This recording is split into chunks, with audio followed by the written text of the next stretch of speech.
कहते हैं कि पूत के पांव पालने में दिखाई देने लगते हैं। यह भी सच है कि हर व्यक्ति को उसके कर्म ही असाधारण बनाते हैं। असाधारण बनने का बीज प्रारंभ से ही आत्मा में समाहित रहता है। लौकिक जीवन से जुड़ने वाला हर प्रसंग, हर व्यक्ति, हर रिश्ता मात्र निमित्त होता है। इस नाटक के माध्यम से आज हम यात्रा करेंगे एक अद्भुत जीवन चरित्र की, जो बालक विद्याधर से विकासोन्मुख होता हुआ 108 आचार्य विद्यासागर जी महाराज के पावन संबोधन से दिशातीत हुआ है। संपूर्ण जिन शासन ऐसे ऐतिहासिक विलक्षण प्रज्ञावान चर्या के धनी मुनिराज को पाकर धन्य हुआ है। असंख्य मस्तकों की आस्था उनके दिव्य चरणों में नमित हुई है। इस नाटक का मूल स्रोत मुनि क्षमा सागर जी द्वारा रचित पुस्तक आत्मान्वेषी है। एक योग्य शिष्य की अपने गुरु के प्रति अनन्य भक्ति एवं समर्पण का इससे बढ़कर दूसरा उदाहरण हो ही नहीं सकता। मुनि श्री क्षमा सागर जी ने अपने गुरु की मां श्रीमती जी की अनुभूतियों का वर्णन इतने मार्मिक ढंग से किया है मानो परकाया प्रवेश किया। चलचित्र की भांति बालक विद्याधर का बचपन, यौवन, उनका वैराग्य की ओर मन और अंत में उनकी दीक्षा का प्रसंग, सब कुछ नेत्रों के सम्मुख सजीव हो उठते हैं।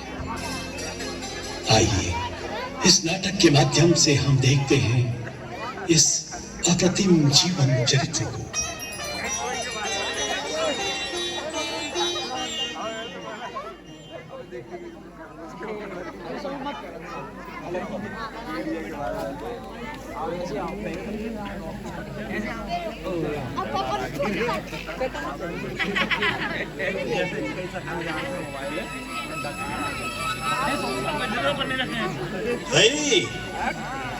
भाई आज खेतों में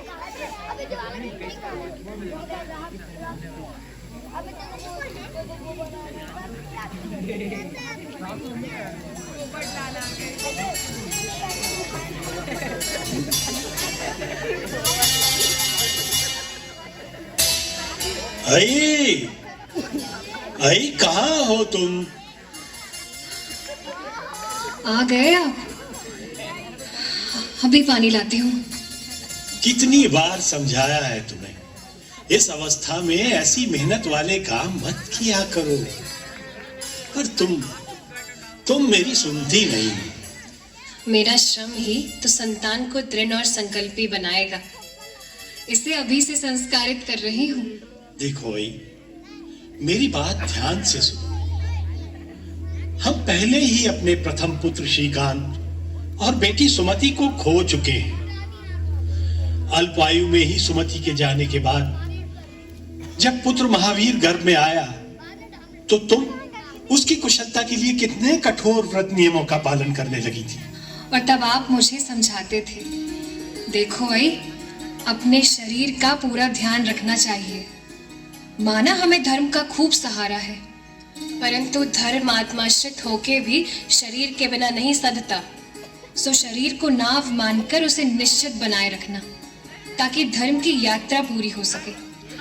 लो, आपकी बातों में भूल ही गई कि आज भट्टारक विद्यासागर जी के समाधि स्थल अक्की वाट जाना है, माथा टेकने के लिए। अरे, अभी 2 माह पूर्व ही तो भट्टारक जी की समाधि पर माथा टेकने गई थी, और अब इस अवस्था में पुनः 12 मील दूर जाना। बेटी सुमति की मृत्यु के बाद ही मैं कह आई थी कि मेरी आने वाली संतान यदि जीवित रहेगी तो भट्टारक विद्यासागर जी की वेदिका पर 5 विधान करूंगी। चलो, जैसी तुम्हारी मर्जी। चलते हैं।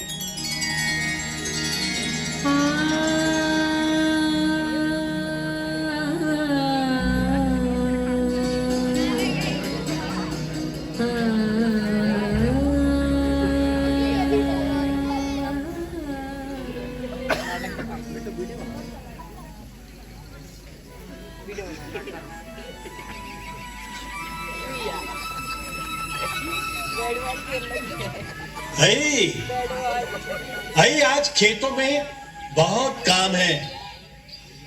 मेरा खाना साथ ही रख दो, मंदिर होते हुए खेत चला जाऊंगा। एक बहुत जरूरी बात बतानी थी आपको। कहीं आज पुनः आपकी वाट तो नहीं जाना? मेरी तो अभी कल की थकान ही नहीं उतरी। अरे नहीं, वो बात नहीं है। कल रात मैंने स्वप्न में 2 रिद्धिधारी मुनियों को आकाश मार्ग से आते देखा और अपने हाथों से उन्हें आहार भी दिया। अरे वाह, ये तो बहुत ही शुभ स्वप्न है। हमारी आने वाली संतान पुण्यात्मा है, ये इसका संकेत है। मैं अब चलता हूं, पहले ही बहुत देर हो गई है। तुम अपना ध्यान रखना। जाते हुए पड़ोस में सुधा की माँ को कहते जाइएगा कि आज मेरे साथ रहेंगी, जाने कब जरूरत पड़ जाए। ठीक है, कहता जाऊंगा। वे यहाँ रहेंगी तो मैं भी निश्चिंत रहूंगा। और हाँ, आज शरद पूर्णिमा है, मेवे वाला दूध बना लेना। चांदनी रात में बैठकर सब साथ में पिएंगे।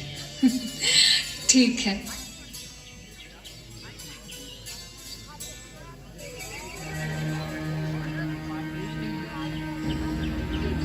मैंने पहली बार गर्भ धारण किया हूं, ऐसी बात तो नहीं है, पर ऐसी दिव्य अनुभूति पहले कभी नहीं हुई।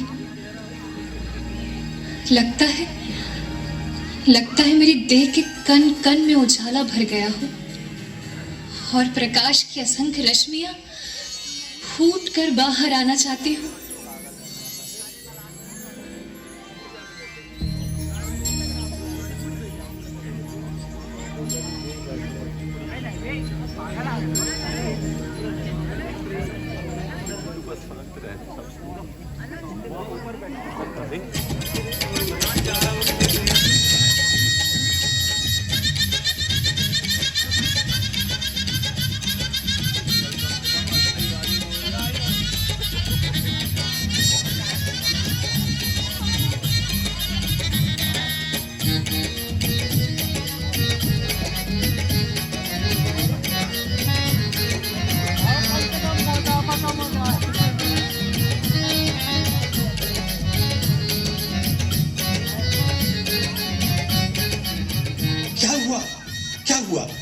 आई दिखाई नहीं पड़ रही।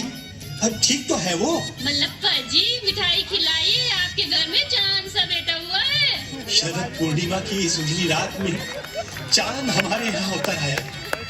मुझे तो विश्वास ही नहीं हो रहा। सच, इतना सुंदर, इतना धवल है वह कि मुझ से आंखें ही नहीं हटती। जाइए, आप श्रीमती जी से मिल आइए, हमें अभी बहुत कार्य करने हैं। पर हमारे लिए मिठाई लाना ना भूलिएगा।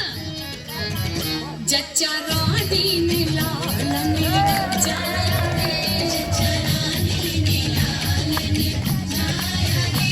देखो कैसा सुबेदने यारे, देखो कैसा सुबेदने आया रे।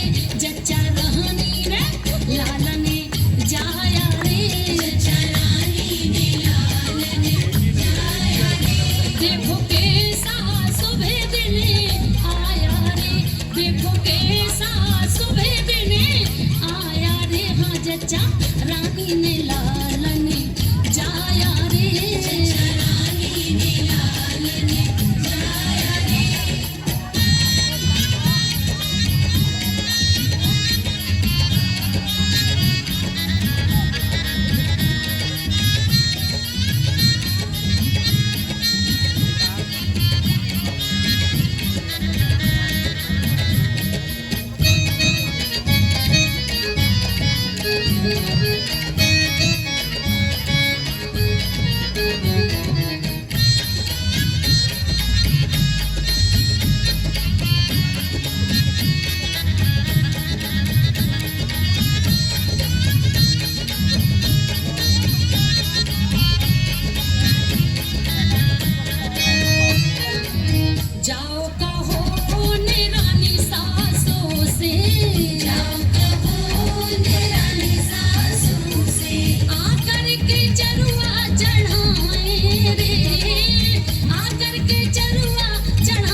सच ही तो कह रहे हैं सब। शरद पूर्णिमा की इस चांदनी रात में मानो चांद ही हमारे आंगन में उतर आया है। हाँ, क्या नाम रखेंगे इसका? शरद? नहीं नहीं, इसका नामकरण तो मैं पहले ही कर चुकी हूँ। भट्टारक विद्याधर की समाधि पर माथा टेकते समय जाने कितनी बार सोचा था कि अब की बार पुत्र हुआ तो उसका नाम विद्याधर रखूंगी। विद्याधर? ये तो बहुत ही सुंदर नाम है। देखना आई, हमारा विद्याधर एक दिन अपनी विद्या के बल से पूरे सतलगा का नाम आसमान तक रोशन करेगा। आप कहते हैं कि चांद हमारे आंगन में उतर आया है, पर मुझे तो लगता है कि पूरा आकाश ही हमारे आंगन में उतर आया है।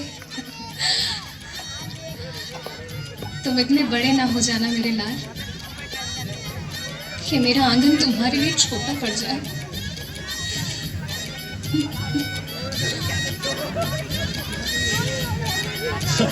तुम भी ना बस बात बात पर आंसू बहाती हो। देखो देखो कैसे टुकुर टुकुर देख रहा है विद्याधर हमें, जैसे कह रहा हो माँ हम तुमसे दूर कभी नहीं जाएंगे। चलो अरे भाई अब तो हंस दो।